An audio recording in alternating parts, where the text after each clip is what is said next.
आठवीं 7वीं कक्षा के बच्चों को आज हम योगासन सिखा रहे हैं। सबसे पहले हमें ये पता होना चाहिए योग का अर्थ क्या है। योग का अर्थ होता है जुड़ना। आपने सुना होगा योग का अर्थ होता है जुड़ना, लेकिन किसका किससे जुड़ना? आत्मा का परमात्मा से जुड़ना जो है योग कहा जाता है। आत्मा से जो परमात्मा का मिलन है उसको भी योग कहा जाता है। और चित्त की चंचल वृत्तियों पर नियंत्रण करना भी योग है। यानी कि हमारे मन में जो चंचल प्रवृत्तियां, हमारे मन में जो चंचल भावनाएं उठती हैं, उनको नियंत्रण में रखना। कई बार हमारे अंदर बुरी भावनाएं भी आ जाती हैं, कई बार हमारे अंदर अच्छी भावनाएं भी आ जाती हैं। हमने अच्छी भावनाओं को तो रखना होता है, लेकिन जो बुरी भावनाएं होती है उनको नियंत्रण में करना होता है। नहीं तो वो हमारे अंदर क्या कर देती है? नुकसान कर देती है, हमें हानि पहुंचाती है। मान लीजिए आपके अंदर गुस्सा उठ जाता है, सीधे ढंग से बैठो जैसे योगी व्यक्ति बैठता है।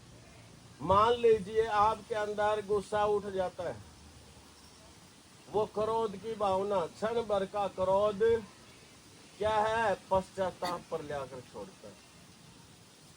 यानी कि बाद में आदमी को पछताना पड़ता है। गुस्से में व्यक्ति क्या करता है?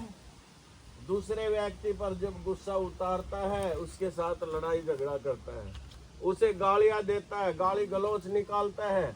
उससे अंदर से हमारी आत्मा तो पहले हम दूसरों को जलाने की बजाय स्वयं हम पहले अपने अंदर से जलते। इसलिए पहले दूसरे पे क्रोध प्रकट करने के लिए पहले हमें अपने आप को अंदर से क्रोध करना पड़ता है। इसलिए ऐसे क्रोध का कोई फायदा नहीं है जिसको हमने पहले अपने अंदर जलाना पड़ता हो।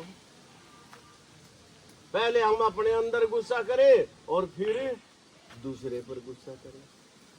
और वो क्षण भर का क्रोध हमारे लिए पश्चाताप की भावना होता है। क्रोध मूर्खता से शुरू होता है और पश्चाताप पर खत्म होता है।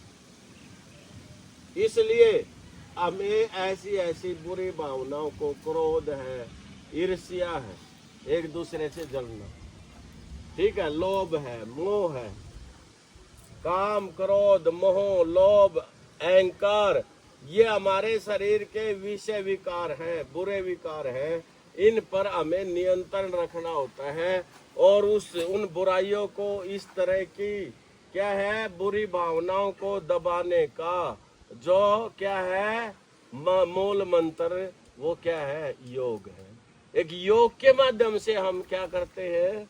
योग के माध्यम से हम बुरी भावनाओं को दबा सकते हैं। समझे नहीं समझे? यानी कि योग हमारे मन के अंदर जो चित्त वृत्तियां हैं, हमारे मन के अंदर की जो चंचल वृत्तियां हैं, उनको दबाता है। तो इसलिए योग की क्या परिभाषा हुई? पतंजलि ने यही कहा कि चित्त की चंचल वृत्तियों पर नियंत्रण करना ही योग है।